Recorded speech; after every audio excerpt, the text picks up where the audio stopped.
tout le monde. Donc aujourd'hui, on va voir un webinaire qui traite notamment de la technologie et en lien aussi avec les hôpitaux. Donc vous allez avoir plusieurs orateurs à l'agenda qui vont présenter des thématiques très spécifiques. Avant de commencer toute chose aussi, peut-être vous introduire ou vous rappeler aussi le programme qu'on a lancé qui s'appelle COSI.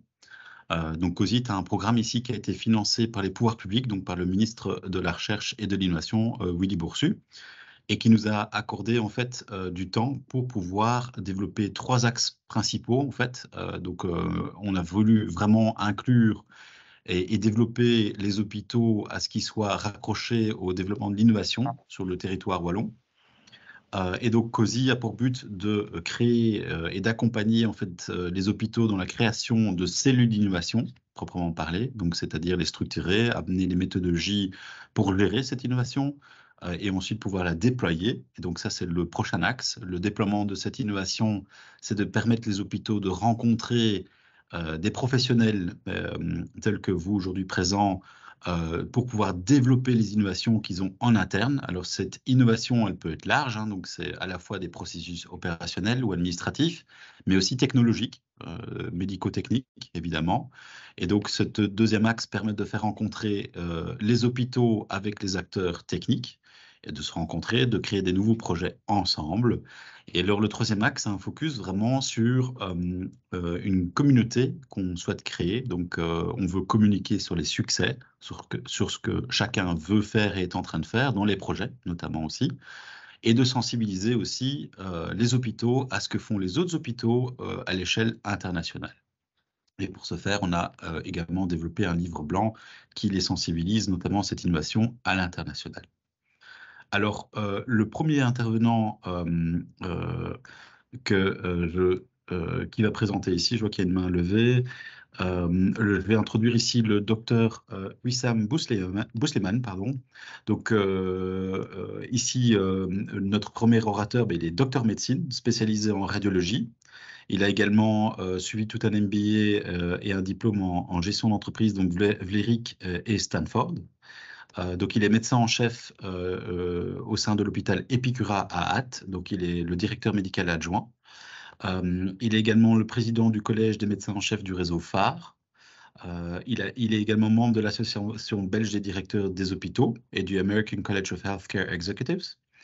Il est également chargé de cours à la Haute École de Louvain en Hainaut. Et également consultant au centre hospitalier Émile Merich et CHU Saint-Pierre. Et donc, je laisse le floor au docteur Wissam Bousleiman. Bonjour à toutes et à tous. Merci déjà pour l'invitation pour participer à ce webinaire.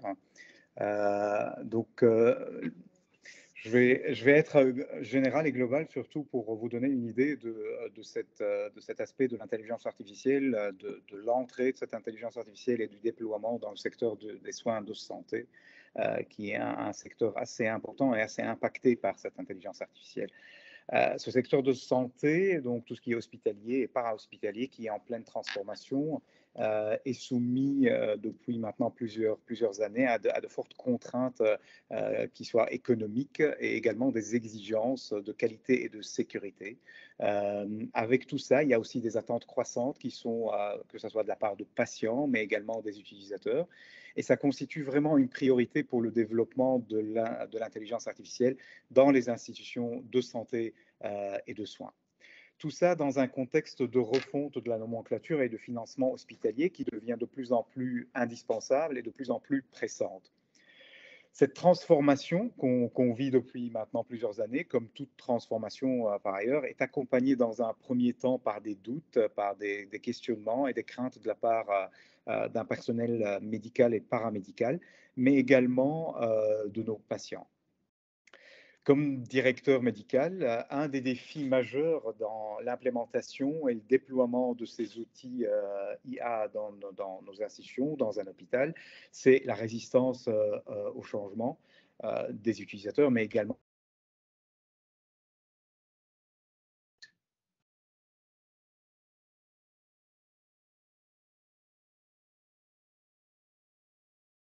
Je pense qu'on a une petite coupure.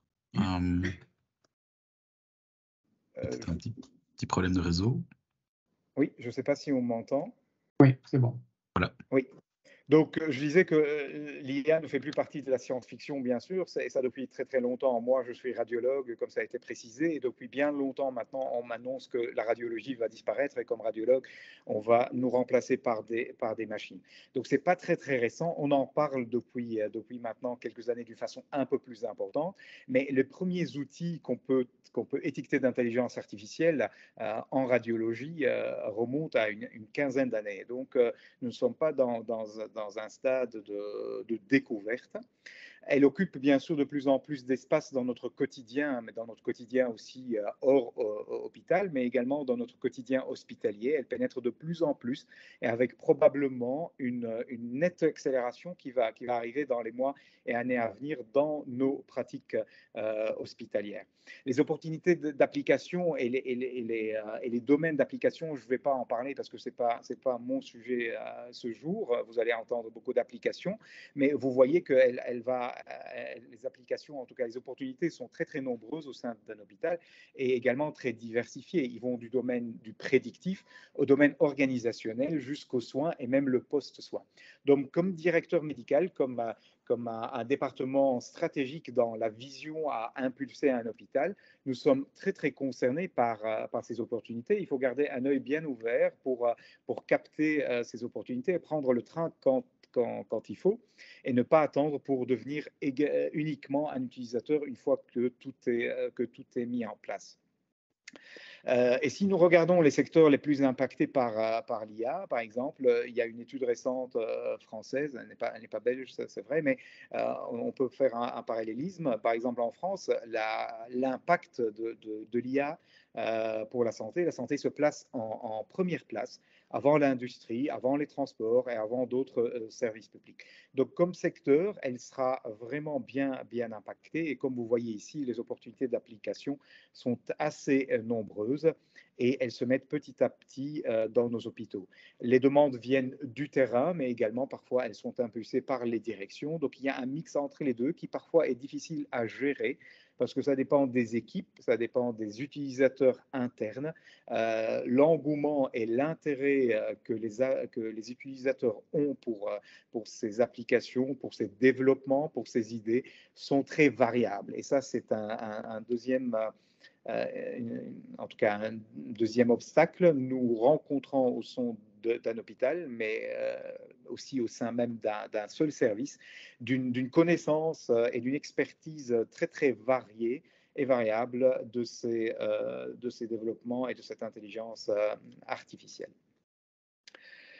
Alors, se pose la question de savoir la maturité des hôpitaux, parce que comme directeur médical, je me pose souvent la question de savoir quand on collabore en tout cas collabore avec nos collaborateurs internes sur l'innovation, sur l'implémentation de certains outils d'intelligence artificielle, on se pose la question de savoir est-ce que nous sommes matures dans les hôpitaux, est-ce que nos services sont matures pour accueillir ces développements, que ce soit de la part des médecins, et du personnel soignant. Donc, c'est tout un environnement à accompagner et c'est pas simple, c'est pas facile, mais c'est faisable. Il faut les accompagner petit à petit et commencer déjà. Comme je vous ai dit, ça fait bien longtemps que c'est déjà dans les hôpitaux. Certains services qui sont plus médico-techniques, disons, avaient l'habitude de ces nouveautés et de ces développements et prenaient ça d'une façon très bien, mais il faut être honnête, il y a certains services qui gardent quand même une certaine résistance. Alors, une certaine résistance, pourquoi? Parce qu'il y a un cadre juridique qui était pas très très clair en tout cas, et qui devient de plus en plus clair pour le moment.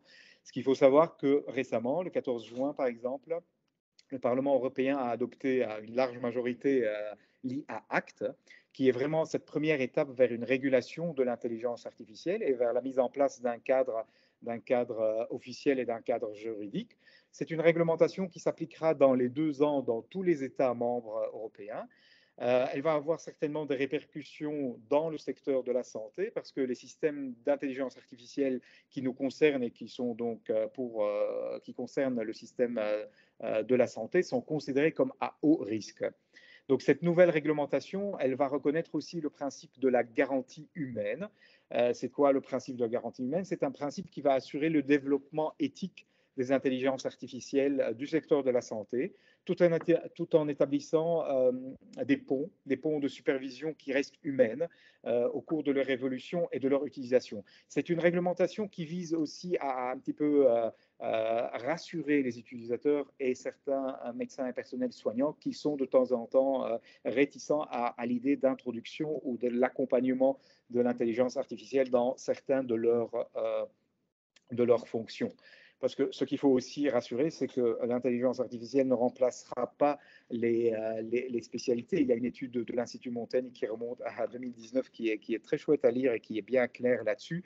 C'est vraiment, il y a bien sûr un déplacement, un shift de fonction, mais il n'y aura pas en tout cas de suppression de spécialités médicales comme on aime bien raconter, surtout à certains spécialistes comme moi, radiologue, comme des anatomopathologistes, comme d'autres spécialités qui sont plus je n'aime pas impactées, mais qui accompagnent et qui sont accompagnées de plus en plus par cette intelligence artificielle.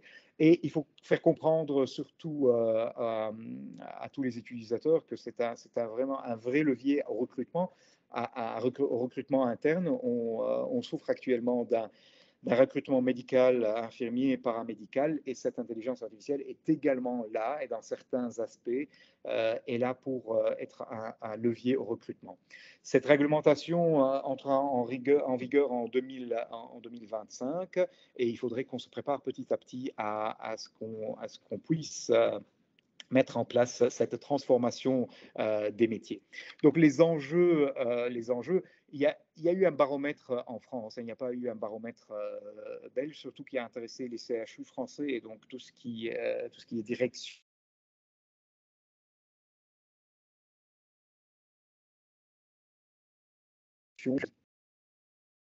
artificielle est identifiée comme un enjeu stratégique pour les gestionnaires des hôpitaux. Elle est jugée incontournable, donc à chaque fois les réponses sont au-delà de 85%.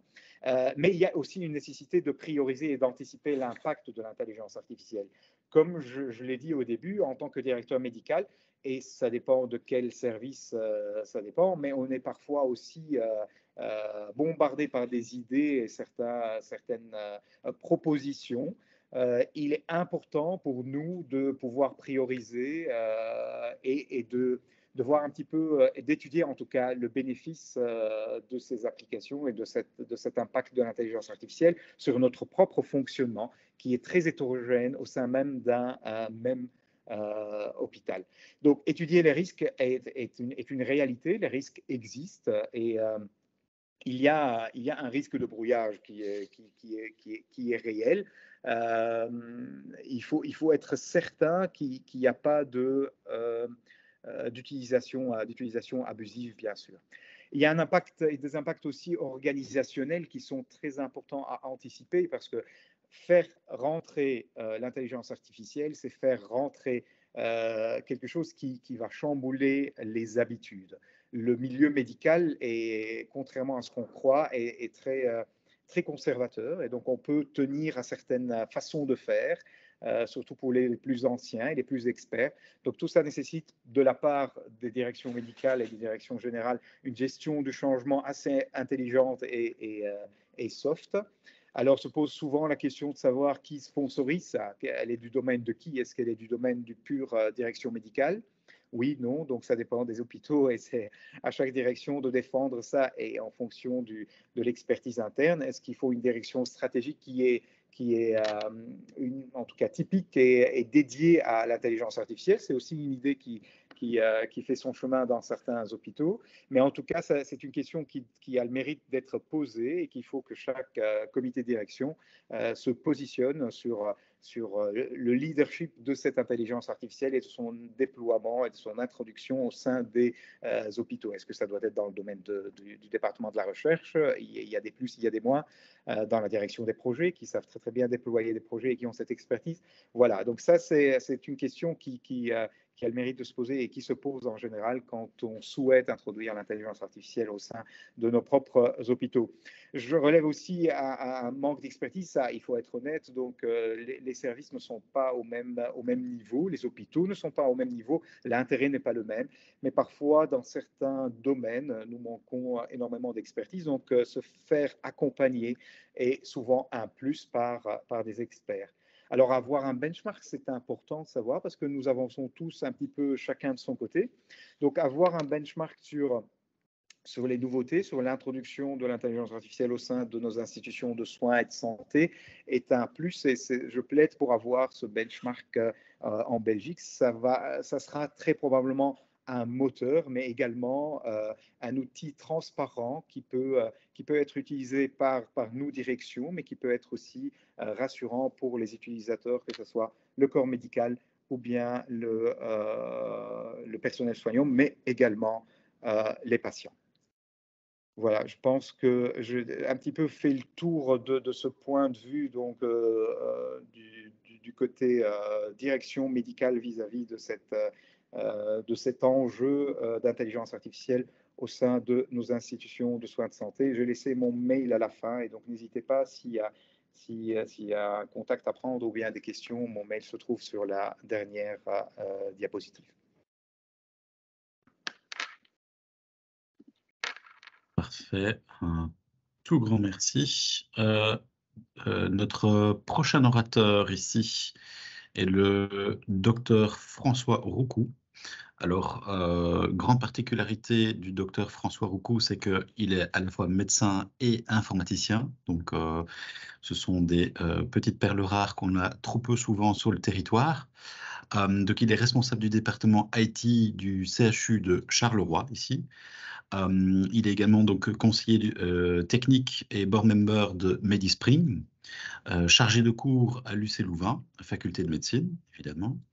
Et donc, comme je le disais, il a le double diplôme, à la fois il est médecin et informaticien, donc diplômé de l'UC Louvain pour la faculté de médecine et en informatique de l'université de Namur. Voilà, François, tu as le floor. Oui, merci Karsten. Bonjour à tous, j'espère que vous m'entendez bien, que vous voyez ma présentation. Voilà, c'est très bien, en fait, je pense que ma présentation sera assez complémentaire de celle qui vient d'être faite, puisque moi j'ai décidé en fait de vous parler d'un cas très particulier d'usage de l'intelligence artificielle à l'hôpital, qui est en fait l'usage de l'IA aux soins d'un département aigu, qui est le département des soins intensifs. Alors, je ne sais pas si certains d'entre vous sont familiers avec ces spécialités médicales, mais c'est un département qui a quand même une série de caractéristiques originales. Donc, les patients qui sont accueillis aux soins intensifs sont clairement des patients qui sont très critiques, donc dans des états instables et qui changent rapidement. Donc ça, c'est une dimension particulière et qui d'ailleurs nous incite à penser que l'IA aura un rôle clé à jouer pour ces patients-là. C'est aussi un département qui est entaché par un haut taux de mortalité. Donc ces patients étant instables, évidemment, ils sont fragiles. Et en plus, il y a toute une série de complications redoutables qui peuvent survenir.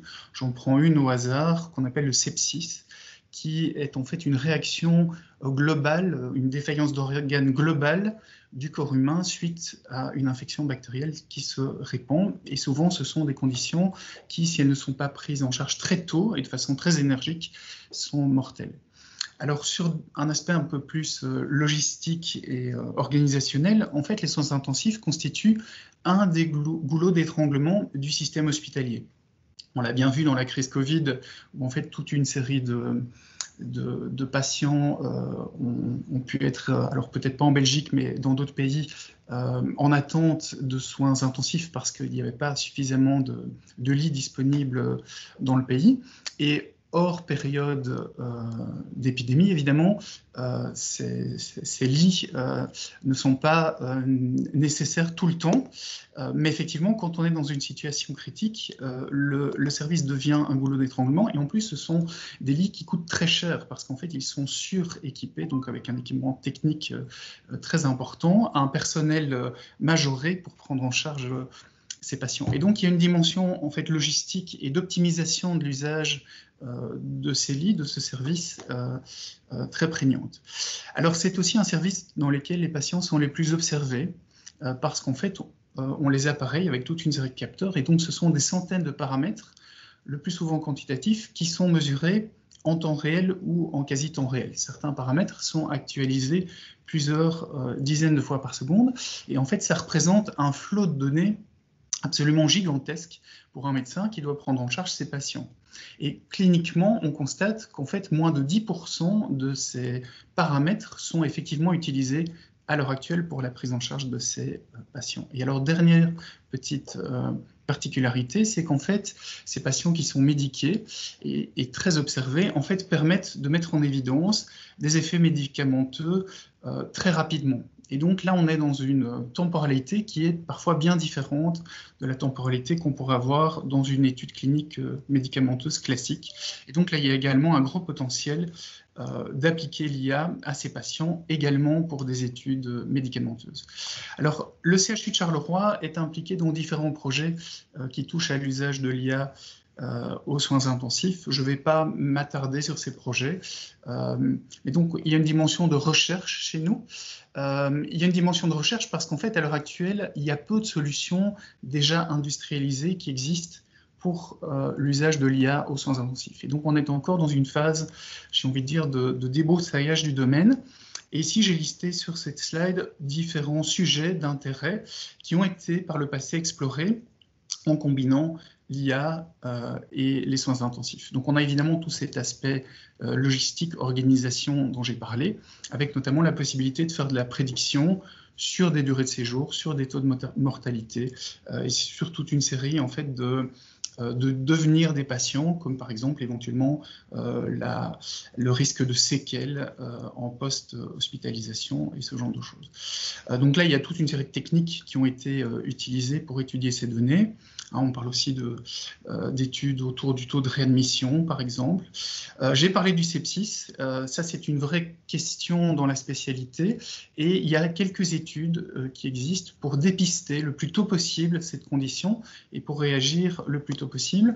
C'est notamment un sujet qu'on explore au CHU de Charleroi parce que, encore une fois, ce sepsis, quand il se déclare, a un taux de mortalité absolument énorme. Et donc, c'est une sanction diagnostique très lourde pour un patient que d'être diagnostiqué de sepsis.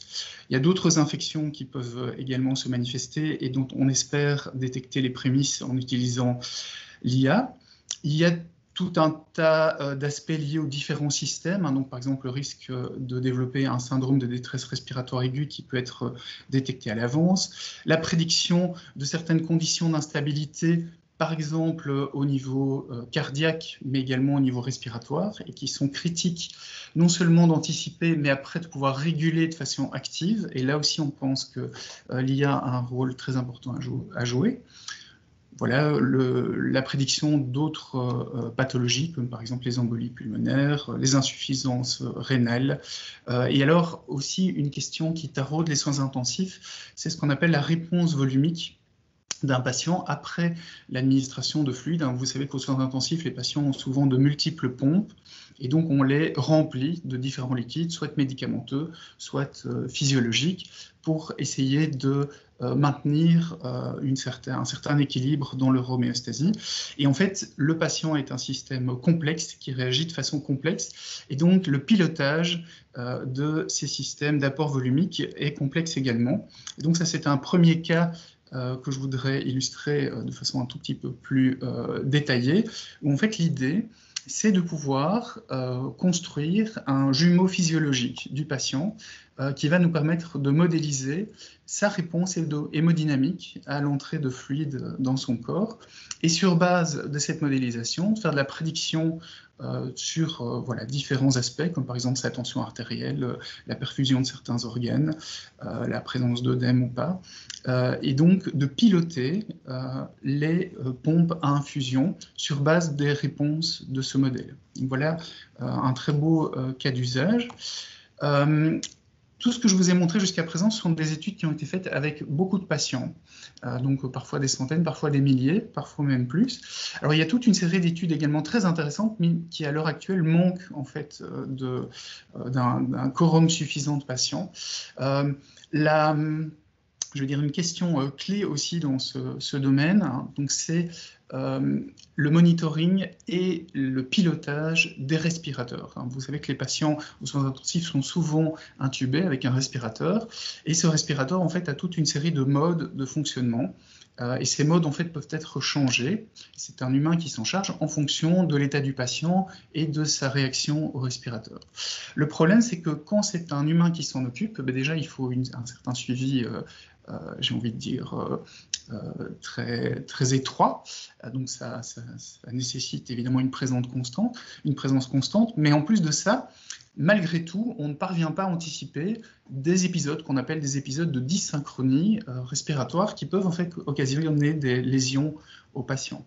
Et donc un deuxième cas d'usage auquel on pense et qui est un espèce de Graal qu'on voudrait atteindre dans les soins intensifs, c'est le pilotage automatique des respirateurs en fonction de l'état du patient et de toute une série de mesures qui sont prises en temps réel. Donc là aussi, ça demande beaucoup d'expertise. Il y a notamment de l'intelligence artificielle, mais aussi il y a de la théorie du contrôle, et on doit en fait mélanger ces deux spécialités pour atteindre ce Graal. Donc voilà, là j'ai essayé d'illustrer voilà, toute une série de questions et d'applications de cette IA aux soins intensifs. Malgré tout, je vous l'ai dit, à l'heure actuelle, on est aux prémices de cette révolution. Il y a quand même toute une série de défis qui nous attendent.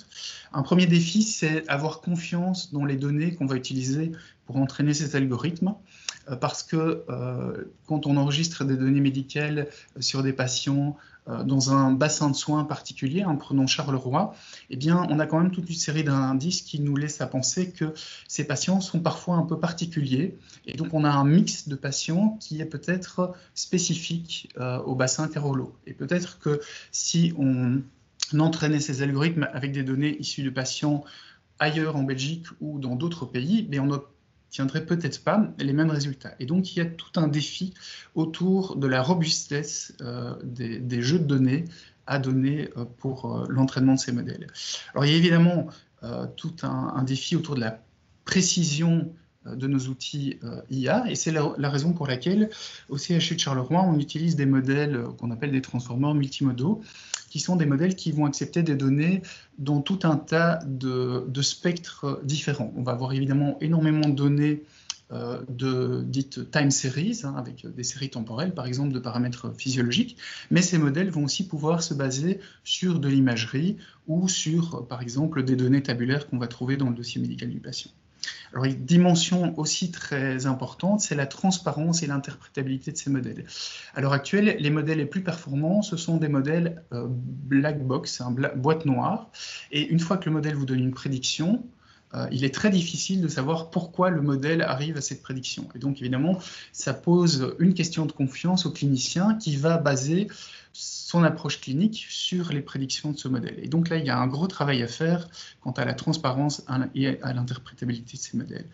Et enfin, dernier point, c'est très important lorsque un modèle d'IA vous donne une recommandation, par exemple une recommandation thérapeutique ou une prédiction, de pouvoir que ce modèle puisse qualifier et quantifier son degré d'incertitude. Donc ça participe considérablement, et ça participera considérablement à la confiance que les médecins pourront accorder à ces modèles. Et donc c'est aussi une dimension qu'on étudie au CHU. Voilà, j'espère que je n'ai pas été trop long et je vous remercie de votre attention. Merci François. Ensuite, nous passons au troisième orateur qui est Olivier Staquet. Donc Olivier Staquet, lui, il est le CTO de Gabi Smart Care. Alors la société ici développe un dispositif médical de monitoring sur les enfants, donc en bas âge, qui viennent naître la plupart du temps. Et donc Olivier Staquet, lui, a occupé plusieurs postes à haute responsabilité dans le développement technique de différents produits, et notamment lié avec un fort lien évidemment à l'informatique. Donc, il est diplômé de l'ULB, donc il est informaticien à la base, et il a également toute une maîtrise et des diplômes donc en gestion d'entreprise, notamment venant de Solvay et de la Vlerick. Et donc, je laisse le floor à Olivier Staquet pour la prochaine présentation.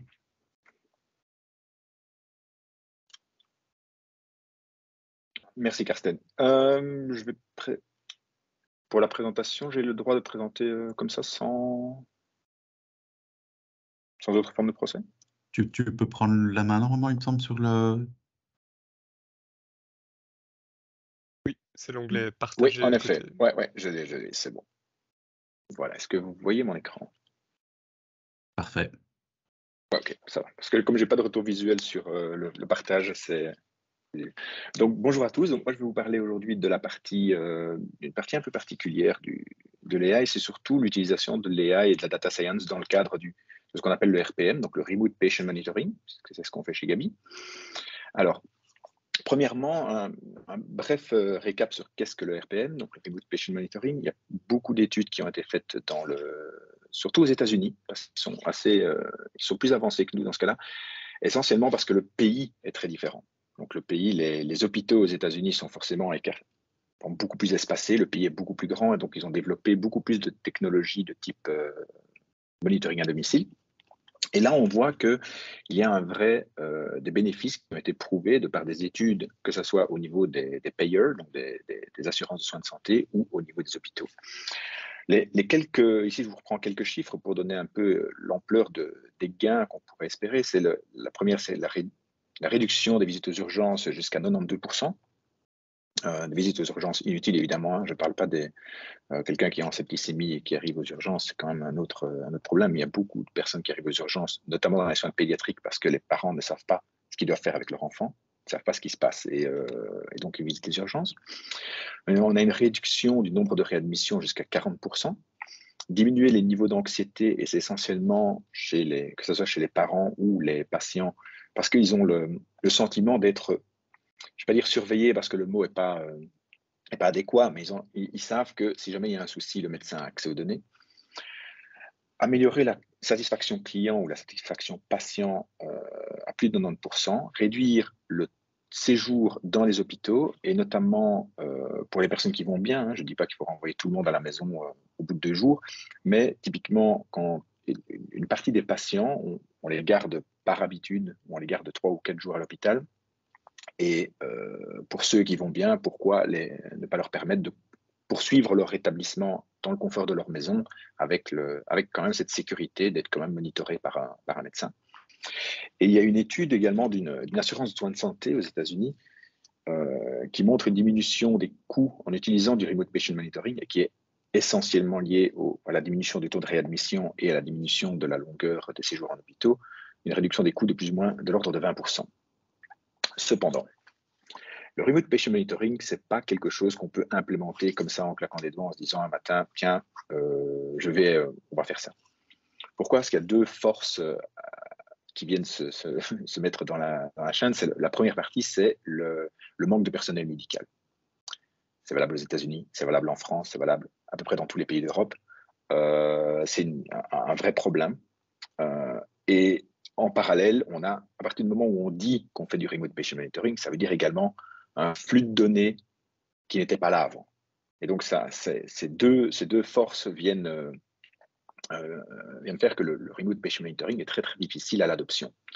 Alors, au niveau du medical staff shortage, beaucoup de personnes ici viennent du milieu médical, donc je pense que je ne vais pas aller trop dans le détail, mais le principe même, c'est que le Remote Patient Monitoring va faire qu'on va avoir un nombre beaucoup plus important de patients à monitorer que ceux qui sont uniquement dans les murs de l'hôpital, mais également ceux qui sont en dehors des murs de l'hôpital. Donc aujourd'hui, avec le staff médical, des ressources médicales qu'on a, c'est juste impossible.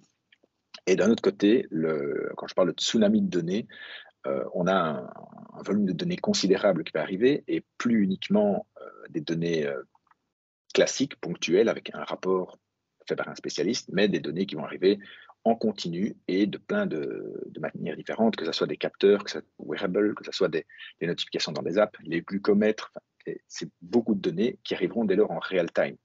Et comment intégrer ça dans le chemin de santé qui aujourd'hui n'est pas du tout prévu pour ça.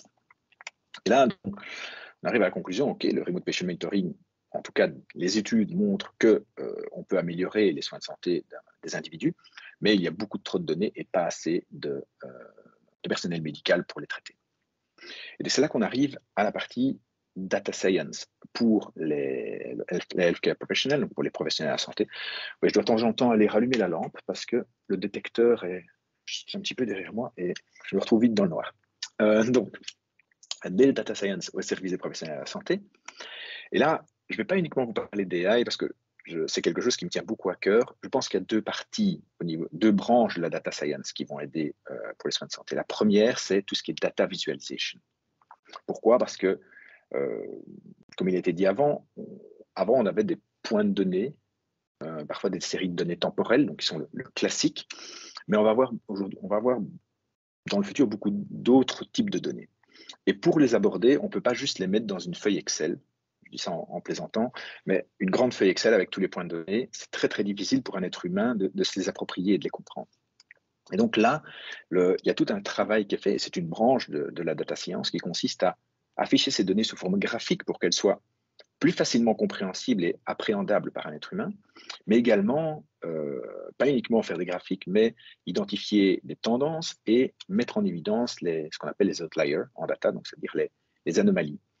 Et là, on commence à flirter avec la partie intelligence artificielle, c'est que les anomalies ne sont pas uniquement des anomalies définies arbitrairement en disant, ben voilà, si le patient a plus que de 150 battements par minute, alors c'est une anomalie. Non, parce qu'on sait tous, en tout cas, les gens actifs dans le médical savent que le rythme cardiaque, chaque individu a son propre... alors oui, il y a des grandes tendances, mais on a chacun nos propres taux standards de rythme cardiaque au repos. Et donc là, ici, la data visualization plus l'intelligence artificielle permet déjà de dire, OK, on se retrouve avec l'identification des anomalies pour cette personne-là. Et on commence à toucher du doigt la médecine personnalisée. Et à côté de ça, on a la partie intelligence artificielle qui, elle, permet déjà de détecter les événements qui se passent. Et là, au niveau du RPM, donc du Remote Patient Monitoring, c'est encore plus important. Mais également de toute la partie automated scoring. Typiquement, nous, on travaille sur des projets, notamment de monitoring durant la nuit d'enfants. Et un des points importants, on se rapproche très très fort d'une polysomnographie, même si on ne va pas jusqu'au même niveau de détail que la polysomnographie. Mais savez-vous que pour annoter une nuit de polysomnographie, ça prend 1 heure à un médecin. Alors maintenant, je vous laisse imaginer quelqu'un qui garde un wearable, on va dire, qui fait plus ou moins les mêmes données, pendant 1 semaine. Ça fait 7 fois 1 heure, ça fait une journée. C'est juste pas possible on ne peut pas se permettre de passer son temps à ça. Et donc là, l'automated scoring avec l'intelligence artificielle permet de diminuer ces tâches chronophages qui sont aujourd'hui sur des médecins. Et je ne dis pas que ça va les annuler, mais je dis que ça va les diminuer afin de mieux travailler et d'améliorer la bande passante disponible pour les médecins sans impacter la qualité des soins. Alors, je parle également de nouveaux biomarqueurs. Donc, quand je parle de nouveaux biomarqueurs, parfois c'est simplement des ratios qui nous permettent de mieux appréhender, nous, en tant qu'humains, OK, est-ce qu'on doit le faire passer en premier ou pas, ce patient? Et là, il y a des articles scientifiques qui existent sur la question, mais l'intelligence artificielle va nous permettre d'en développer des nouveaux. Donc, au final, le but de la data science pour les professionnels de la santé, c'est, pour moi, le point le plus important, c'est comment, en tant que société, comment est-ce qu'on peut développer une certaine vue qui permette au médecin d'avoir, en 1 minute, de savoir ce qu'il doit savoir. Et ça, ce n'est pas toujours évident, parce qu'il peut consulter la totalité des données, mais ça va prendre un temps considérable. ou bien d'agréger ces données et de les visualiser d'une certaine manière pour lui permettre de prendre les meilleures décisions, en laissant toujours la possibilité d'aller dans le détail. Quand on parle de tout ce qui est event detection et d'automated scoring, ça permet également d'améliorer le triage. Parce que je vous laisse imaginer, quand on est dans une situation de remote patient monitoring, mettons que, et ça c'est, on va dire, c'est une estimation basse, mettons qu'on a 20 patients qui sont monitorés par médecin, ben, ça veut dire que quand le médecin va se connecter à la plateforme, il va avoir ces 20 patients habituels par lesquels il commence. Est-ce qu'il doit visualiser tous les patients? Je ne suis pas sûr que ce soit une bonne utilité de son temps. Par contre, si on peut dire, voilà, OK, ceux-là, il vaut mieux les regarder en priorité. Et ça, c'est vraiment cette amélioration dans le triage. Et on est en train de travailler avec des spécialistes dans ce cas-là pour trouver, et là, on se retrouve avec la notion de programme. C'est-à-dire qu'on a pour le moment, on travaille sur un programme cardiaque et un programme respiratoire parce que ce que la personne veut voir et filtrer, ce n'est pas la même chose dépendant de la pathologie. Et enfin, donc c'est ce que je disais, remplacer les tâches chronophages comme le scoring automatique, dont je vous ai fait l'exemple. Aujourd'hui, qu'est-ce qu'on fait chez Gabi? Et c'est le seul slide commercial que vous verrez, parce que ce n'était pas l'objectif de la présentation, mais c'est juste pour expliquer ce qu'on fait. Alors nous, on a développé un dispositif, on va dire wearable, qui est en cours d'approbation par la FDA, qui est un petit bracelet qu'on met sur le bras de l'enfant qui permet de monitorer la saturation en oxygène, le rythme cardiaque, le rythme respiratoire et les mouvements. Et ça, c'est une base. Je vais presque dire, ce n'est pas la partie la plus facile d'un point de vue réglementaire, mais c'est la plus facile d'un point de vue technique parce que c'est des choses qui ont déjà été faites. Par contre, la partie plus compliquée, c'est comment présenter toutes ces données, parce que je vous laisse imaginer, on a un point de données par seconde. Donc, je vous laisse imaginer si l'enfant va en consultation tous les mois, je vous laisse imaginer le volume de données que ça fait à traiter, ce qui est juste impossible. Et donc, c'est pour ça qu'on travaille beaucoup sur la partie data visualisation, triage et intelligence artificielle pour fournir les données qui sont pertinentes aux médecins et pertinentes pour ce cas-là. Et alors, c'est comme ça qu'on a ce qu'on appelle la plateforme Gabi Analytics, qui, elle, permet aux professionnels de la santé de prendre, enfin, je l'espère, en moins de 60 secondes, décider pour pouvoir prendre une décision sur le diagnostic. Je vais clôturer la présentation avec un point, parce que je pense que c'est un point important, c'est quelque chose qui vient de mon expérience dans la mise en place de projets de données, que ce soit dans la partie healthcare ou bien dans la partie assurance, puisque ça, c'était mon ancienne vie. Faire un projet AI en soins de santé, c'est compliqué. Partez pas du principe que il suffit de collecter les données et que ça va bien se passer, c'est pas vrai. Et il y a 4 gros points dont je voulais vous parler pour pas, si vous devez démarrer un projet data ou un projet AI dans vos structures. La première chose, c'est concernant l'architecture de données. Restez aussi souple que possible dans l'architecture de données, parce que dans la pratique, quand on fait les premières analyses, on se dit, ben oui, on a une série de données tabulaires, on a tendance en fait à essayer de ramener dans des Excel, c'est-à-dire des lignes et des colonnes. Et le problème, c'est que la vraie vie, c'est pas comme ça. Au début, on arrive à tout mettre dans des lignes et des colonnes, et puis on se retrouve vite avec des données qui sont beaucoup moins structurées, qui sont plus compliquées à gérer. Donc, restez flexible dans la structure que vous allez définir. Ensuite, codifier aussi vite que possible. Il existe des standards au niveau médicaux qui permettent de codifier des pathologies ou des traitements. Utilisez-les dès que possible. Il y a une partie qui est déjà utilisée d'ailleurs pour les codifications pour l'INAMI. Utilisez ça, mais c'est déjà là. Enfin, il y a énormément de rapports textuels. Donc ça, c'est assez commun dans le médical. N'hésitez pas à utiliser des systèmes de NLP, donc de Natural Language Processing. On a tous vu la puissance de ce type de modèle avec ChatGPT. Attention, qu'on ça soit bien clair, je ne vous ai pas dit d'utiliser ChatGPT, hein. Mais ce type de technologie, en fait, vous permettrait de sortir d'extraire l'information qui se trouve dans ces rapports, afin de les enrichir et d'enrichir la première partie au niveau de la data structure. Le deuxième point, c'est la cybersécurité et la privacy. Donc, ça, c'est ma marotte personnelle. Je suis très attaché à cette partie-là. Olivier, excuse-moi, tu sais aussi clôturer peut-être en 1 minute pour qu'on ne déborde pas sur le timing? Oui, je clôture en 1 minute. Si possible. Merci Olivier. GDPR, je vous passe. Ce que je voulais vous dire sur la partie cybersécurité, ne vous fiez pas aux certifications ISO 27001, SOC 2, etc. Ça prouve juste que la société est capable de remplir des papiers pour qu'un auditeur dise que les papiers existent. Faites pas confiance à ces trucs-là. Croyez-moi, pour avoir été des deux côtés, hein, pour avoir demandé à des gens de le faire et pour l'avoir fait moi-même, ça n'apporte pas grand-chose. Par contre, faites des pen tests, des penetration tests. Donc, demandez à un consultant indépendant d'essayer de rentrer dans le système, que ce soit dans le vôtre ou dans celui de vos fournisseurs. Et ça a une vraie valeur, parce que là, vous savez vraiment quel est leur niveau de maturité au niveau cybersécurité. Engagez des gens expérimentés qui ont une expérience de terrain, pas des académiques, et mixer les équipes techniques entre des équipes de data analystes et de software engineer. Ce sont deux métiers différents. Ne pas se dire qu'un data analyst et un software engineer, c'est la même chose. C'est vraiment deux métiers différents. Et si vous avez l'un mais pas l'autre, vous allez pouvoir faire un beau modèle, mais vous n'allez jamais pouvoir l'utiliser dans la vraie vie. Et enfin, et ça c'est la base, gardez les physicians, donc les médecins, dans la boucle. Mais n'oubliez pas qu'un data scientist n'est pas un médecin et un médecin n'est pas un data scientist. Donc, quand il va falloir faire communiquer ces deux catégories de personnes, ça va vite être compliqué. Le seul moyen que j'ai trouvé jusqu'à présent, hein, maintenant il en existe peut-être d'autres, c'est de faire des proof of concept et d'itérer rapidement et fréquemment. Donc, tous les mois, tous les 3 mois, de montrer quelque chose, même si c'est pas fini, même si ça fonctionne pas correctement, mais de montrer au moins des interfaces pour pouvoir discuter. Et j'en conclus là. J'essaie de faire au plus vite.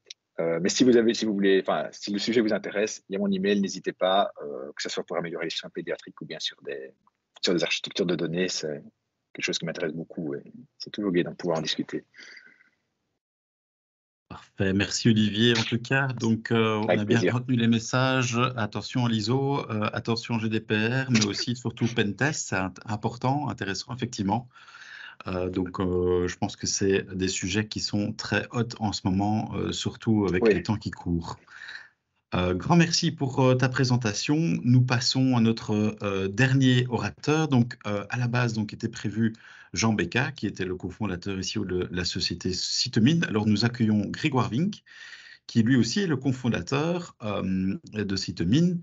Et donc, la société Cytomine ici développe des technologies qui permettent de faire de l'analyse d'images, donc pour le secteur biomédical. Alors, en précisant, c'est surtout sur des coupes histologiques, hein, donc ils se sont bien spécialisés là-dessus. Et notamment aussi, ils utilisent des technologies comme l'intelligence artificielle, notamment pour faire ces analyses. Alors, c'est très technologique, évidemment. Alors, M. Vink, il est à la base aussi un peu un profil hybride comme le docteur François Roucou. Donc, il est vétérinaire à la base, mais il a aussi travaillé et eu des sociétés fait des travaux, réalisé des travaux dans le secteur de l'informatique. Donc, encore une fois, un profil hybride, vous le voyez ici de plus en plus. Donc, je pense qu'on a 2 exceptions du territoire et qu'on a aujourd'hui l'honneur d'avoir avec nous. Donc qui combine vraiment le secteur médical, biomédical et technologique, donc ici en l'occurrence data IT. Donc Grégoire, tu as le floor pour ta présentation. Un grand merci Karsten. Est-ce que tu peux me confirmer qu'on voit bien la présentation? Oui, tout à fait. Parfait. Donc, j'avais pour mission aujourd'hui de vous parler de l'intérêt de l'intelligence artificielle en pathologie digitale et en milieu hospitalier. Et on s'est dit avec Jean qu'un des meilleurs exemples qu'on pouvait vous donner, c'est un cas concret d'un projet que nous lançons pour le moment, qui commence chez Cytomine, qui est un projet qui est financé par la Wallonie sur base d'une impulsion des appels à projets collabellisés par le pôle Mécatech et Bioin, et dans lequel Cytomine, avec ses partenaires, qui sont Zorgi, qui est un des leaders du logiciel hospitalier en Belgique, et des partenaires académiques qui sont le CHU de Liège et l'hôpital Erasme, en collaboration avec leurs universités respectives, sur le développement de l'intelligence artificielle pour l'hôpital dans le cadre de la gestion de patients atteints d'asthme, et particulièrement d'asthme sévère. Donc, à travers cet exemple, nous allons pouvoir parler de l'intérêt d'intégrer l'IA dans un cas concret qui se passe en milieu hospitalier.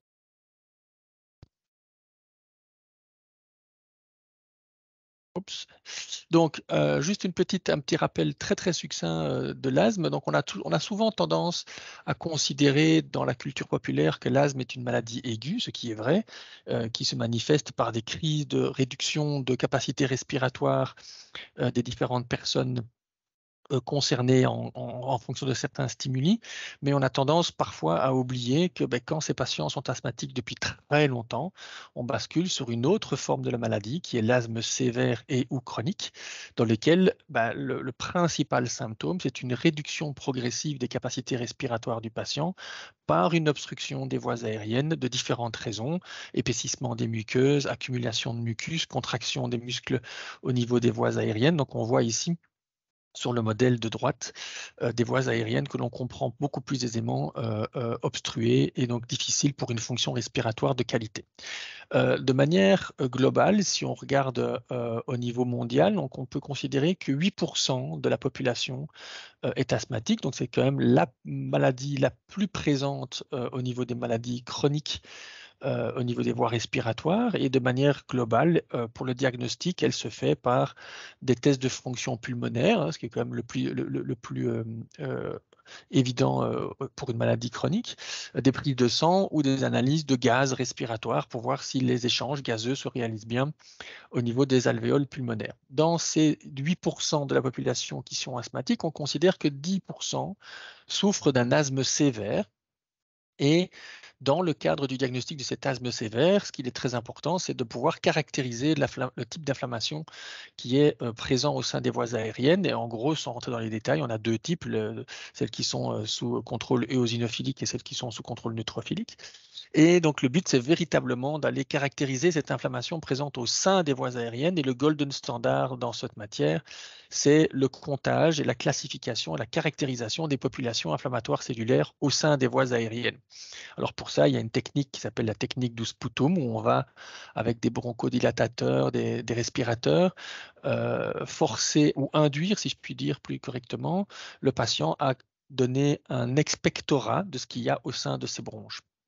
Et cet expectorat, traité en laboratoire, peut être déposé sur une lame. Ici, on voit ici l'ensemble des cellules récoltées au sein d'un patient. Et on peut alors compter ces différentes cellules pour caractériser leur distribution. Et cette opération est vraiment time consuming et a pour inconvénient de ne pas être exhaustive non plus.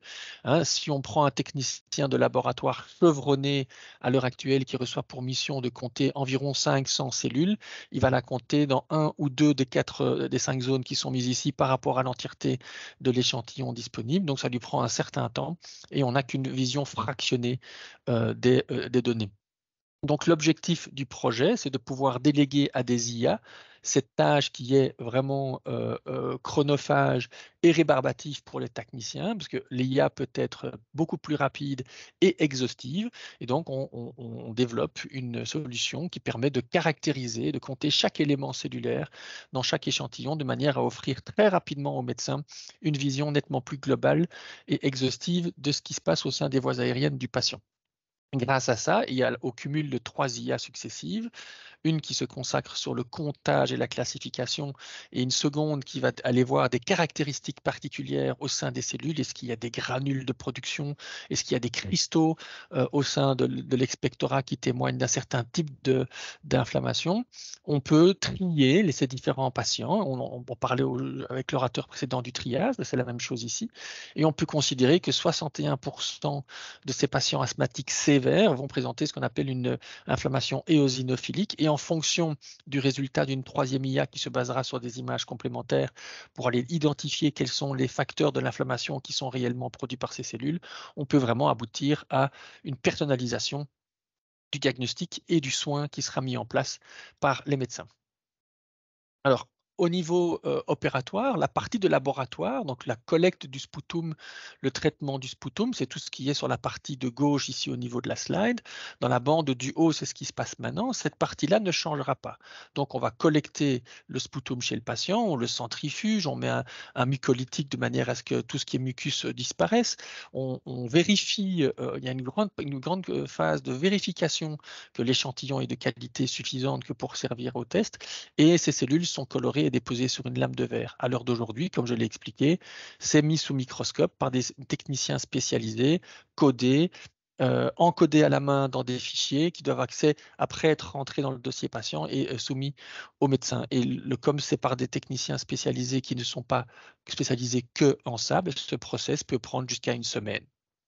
L'idée ici, c'est à partir du moment où l'échantillon est produit par le laboratoire, confier la lame à un scanner de lame qui maintenant est présent dans quasi tous les hôpitaux.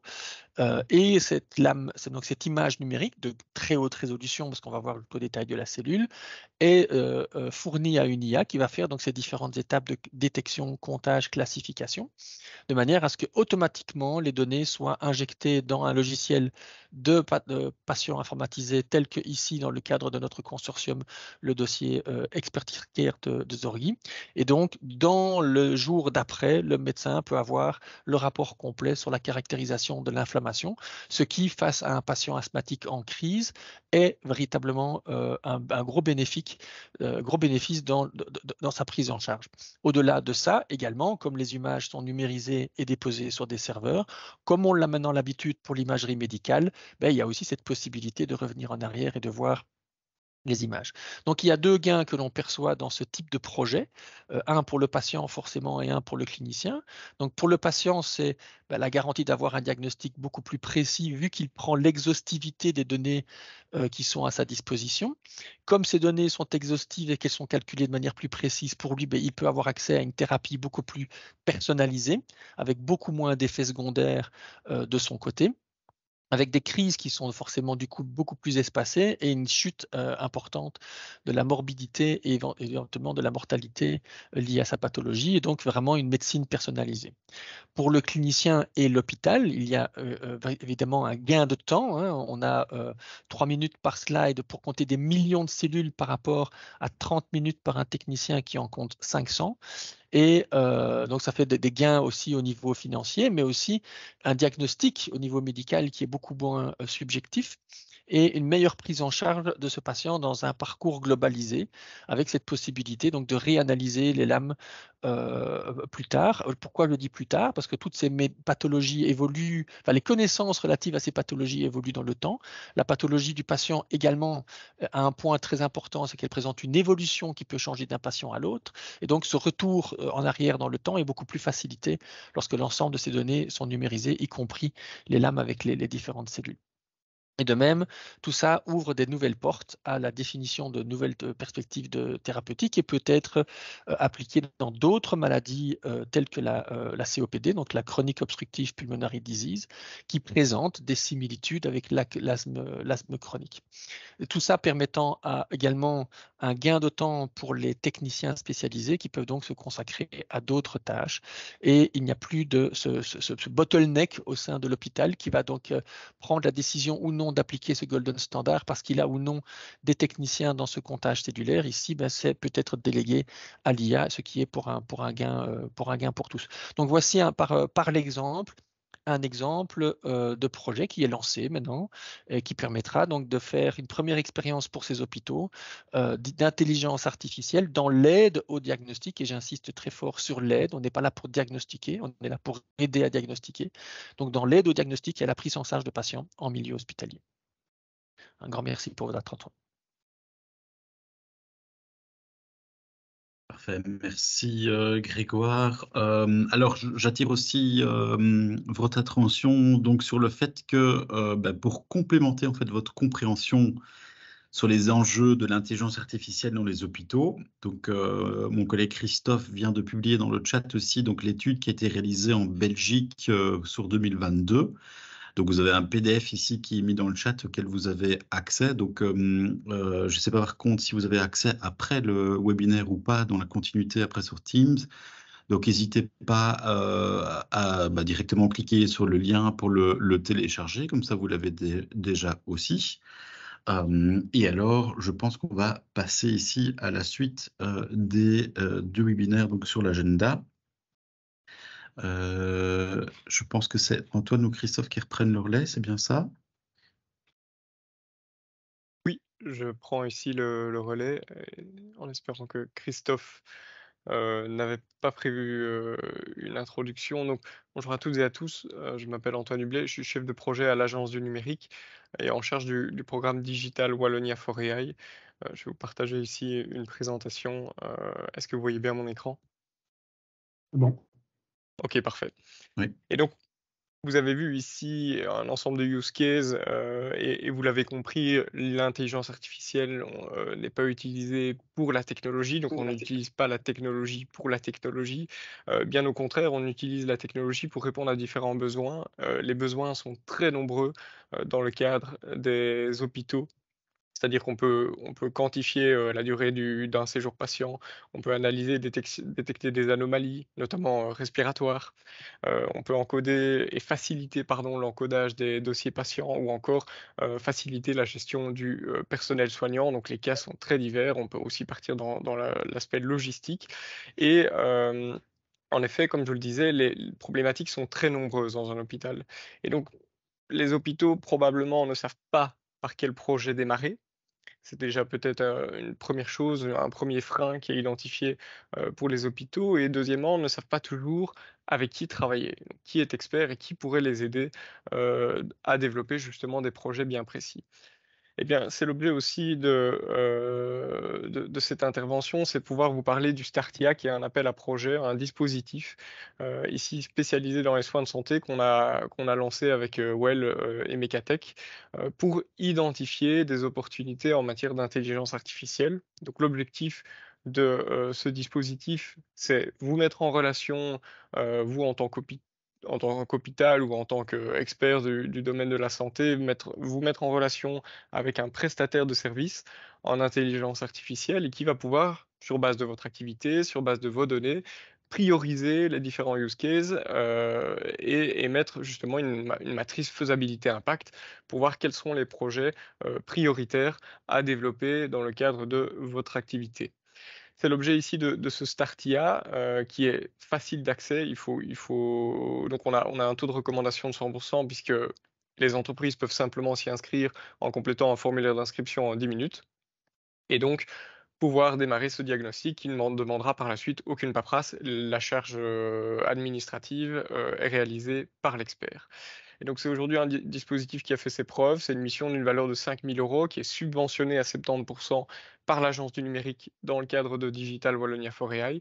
Et donc, une mission qui s'étend sur plus ou moins 3 mois. Et on vous invite ici à en savoir plus. Je vais vous partager le lien par la suite. Sachez aussi que le Startia ne s'arrête pas là. Par la suite, vous pourrez aussi candidater dans un second appel à projet qui s'appelle Tremplin IA et qui, lui, va viser justement à tester la faisabilité d'une solution bien particulière, donc un expert qui va vous aider à collecter des données, labelliser et appliquer un modèle algorithmique. Et donc cet appel n'est pas encore ouvert, mais sera ouvert dans les prochains mois, probablement à la rentrée, et vous permettra justement de donner suite à ce Startia.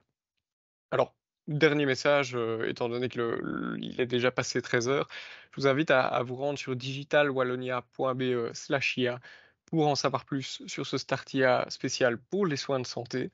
Vous retrouverez directement en arrivant sur la page dans le coin inférieur gauche de votre écran le Startia. Et n'hésitez pas également à contacter Christophe ou Karsten pour en savoir plus, puisqu'ils vous accompagnent aussi continuellement dans votre procédure ou dans votre transformation numérique, pour dire les choses de manière très large. Et donc, Karsten et Christophe seront vos points de contact aussi pour justement vous aider à identifier, déjà à faire les premiers pas et peut-être même à co-construire un premier projet avec le Startia Soins de Santé. Donc, merci à toutes et à tous. Je cède tout de suite la parole du coup à Karsten ou Christophe pour la suite. Oui, donc le but ici aussi, c'est de pouvoir laisser de la place et du temps pour des questions-réponses. Donc, merci Antoine pour cette présentation. Et donc, en fait, ici, je lancerai vraiment sur la table la thématique de se dire, tiens, pour vous, personnellement, dans le milieu hospitalier, quelles sont pour vous les opportunités dans votre pratique médicale que vous voyez au travers des technologies, des exemples qui vous ont été présentés, donc qui sont assez larges, vous l'avez compris. Donc la technologie IA n'est pas là pour remplacer ou effacer des emplois, mais plutôt comme étant un outil d'aide au diagnostic ou un outil pour accélérer le diagnostic et donc aider le patient, j'ai envie de dire, pour aller plus vite, pour traiter. Pour soigner. Donc, ça a un impact direct, vous le voyez ici au travers de ce qui est développé.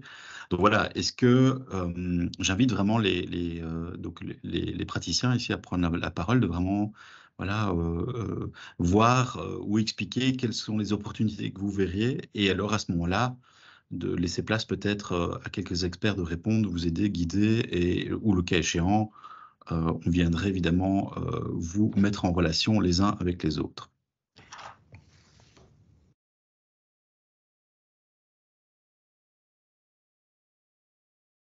Vous pouvez déposer dans le chat les idées qui vous viennent à votre pratique médicale. Bonjour, je peux éventuellement prendre la parole? Le chat pour partager ça, et comme ça tout le monde le verra.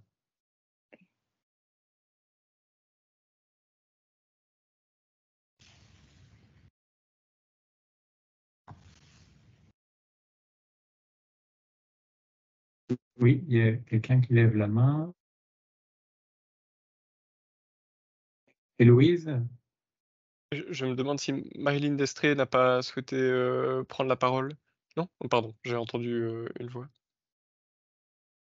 Je pense que ça venait de vous. N'oubliez pas de mettre le micro on pour prendre la parole.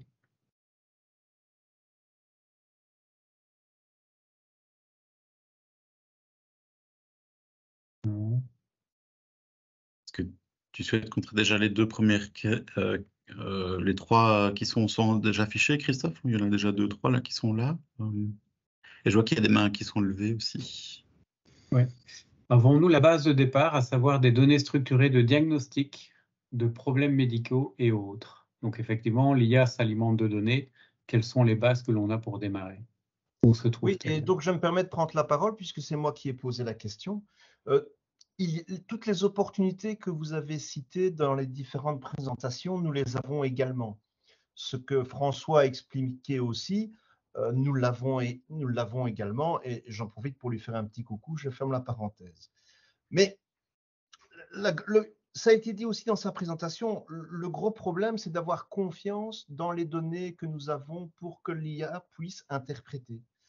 Et je ne parlerai que de mon cas. Chez nous, c'est assez difficile de faire codifier le médecin. On va partir vers un projet de NLP, mais ce n'est pas non plus la panacée universelle. Donc, est-ce que les hôpitaux, en tout cas le mien, n'avons pas un travail à faire avant de mettre l'IA en place, en tout cas sur des données qui sont les nôtres, pas sur des données qui sont prévues comme des projets que nous avons par rapport à la radiologie qui sont basés sur un dataset international.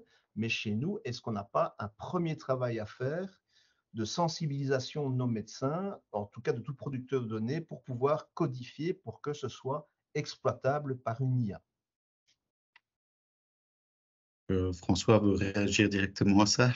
Oui, ben, merci beaucoup Didier pour la question qui est excellente, et évidemment c'est un grand défi parce que la qualité des données de santé présentes dans les systèmes, et tu le sais très bien, n'est pas extraordinaire, et donc c'est vrai que ça représente un challenge.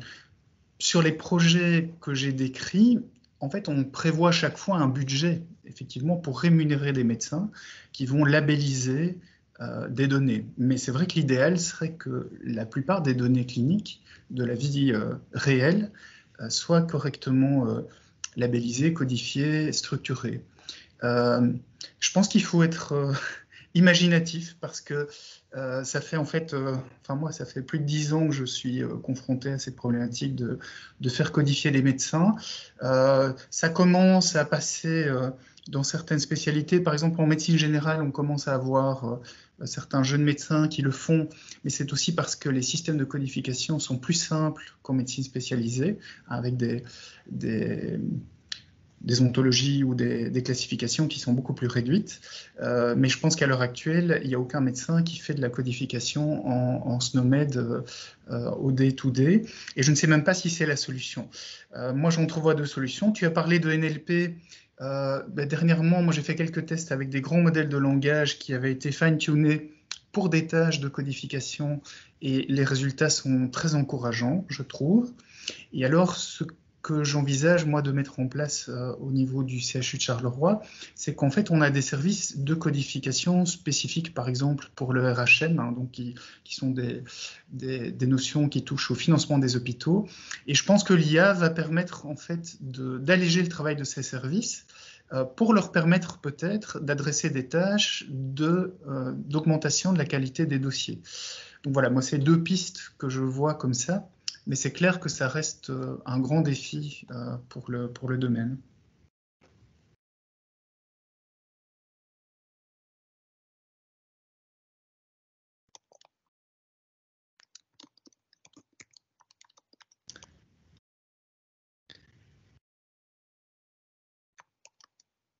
Je sais pas, Karsten aussi. Le silence pesant. Non, je pense qu'on peut peut-être prendre les autres questions ici. Je vois qu'il y a aussi une question de Émilie Faucaudet ici par rapport au changement. Donc, sinon, il y avait Grégoire Vink qui avait levé sa main, je pense, et peut-être qu'il voulait répondre. Oui, juste en quelques secondes, pardon. c'est juste pour dire aussi qu'il y a forcément des domaines dans lesquels les données sont plus évidentes à traiter. Je crois que c'est pas pour rien que les progrès sont assez présents en imagerie, parce que on peut faire rien que la présence de l'image est une donnée en soi qui ne demande pas à être recodifiée pour autant. Donc il y a forcément des domaines au niveau de la médecine où les sources de données représentent beaucoup plus d'efforts que d'autres pour être codifiées, et dont certaines sont codifiées par défaut. Donc forcément, quand le signal lui-même est numérique, le problème se pose nettement moins. Et donc c'est vrai qu'il y a un petit conseil que j'aurais, parce que c'était le domaine de la question, pour commencer un premier projet, c'est de se focaliser sur des systèmes dont les données sont autocodifiées parce qu'elles sont dans un standard numérique dès le départ. C'était juste la petite intervention pour le faire, parce que là, forcément, les hôpitaux ont déjà des historiques. Et si on prend l'imagerie médicale, par exemple, qui est sur plus de 20 ans, sur la pathologie digitale, maintenant, on a accès à des milliers de lames. Sur d'autres modalités qui sont numérisées dès le départ, c'est nettement plus facile que de commencer à faire du traitement de langage, voire du scan de notes manuscrites et ce genre de choses. Donc, il y a forcément des domaines qui sont plus faciles à accélérer que d'autres. En espérant que ça couvre la réflexion qui a été mentionnée ici en début de questions et réponses. On va clôturer. Peut-être pour faire le pont, il y a Émilie qui demande à Wissam des conseils finalement. Comment est-ce qu'on fait pour faire passer cette résistance au changement? Donc Wissam, si tu as quelques conseils à partager pour que le corps médical prenne à bras le corps l'IA, quelles seraient ces 2-3 petites choses à mettre en place?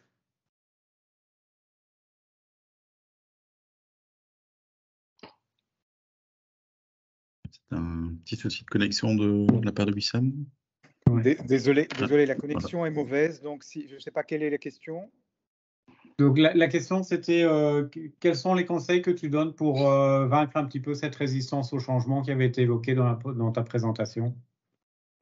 Sélectionner d'abord les domaines et surtout les personnes qui sont des leaders d'opinion, comme on peut les nommer. Donc c'est ça, je dis prioriser, donc ne pas prendre tout et n'importe quoi non plus. Sélectionner un domaine où on sait que les gens sont porteurs et sont motivés, et surtout revenir régulièrement. Donc moi, comme directeur médical, ce que je fais, c'est revenir à chaque réunion des chefs de service, c'est insister sur les réussites, pas nécessairement en interne, mais également dans d'autres domaines et dans d'autres hôpitaux, et tester aussi. Donc il y a pas mal de choses, des petites choses qu'on peut tester et qui sont des réussites. Nous avons testé plusieurs en interne.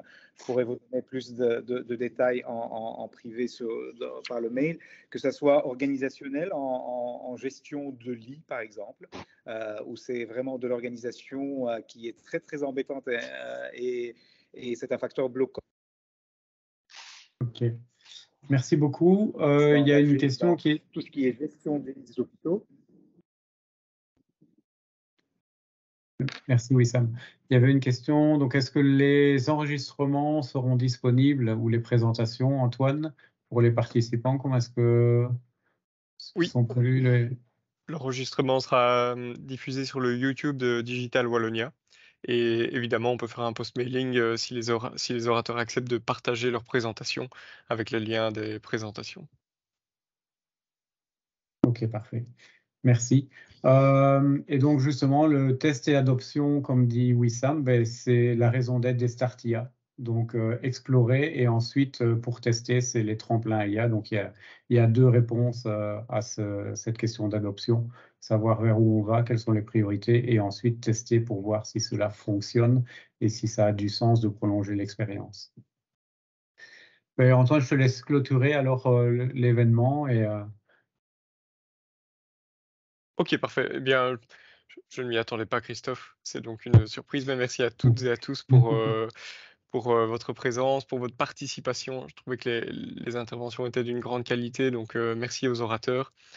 Merci également à Mecatech et aux partenaires de Digital Wallonia for AI. Donc cet événement, ce webinaire était organisé dans le cadre du programme régional en IA, Digital Wallonia for AI, avec le soutien et la collaboration de Mecatech et le WELL. Et donc, n'hésitez pas à suivre nos initiatives en matière d'IA via la page digitalwallonia.be/IA. Merci aussi aux partenaires des carrefours de l'IA qui sont AI for Belgium, Trail, les Hubs Digital Wallonia et l'AWEX. Donc, merci à toutes et à tous et bon appétit.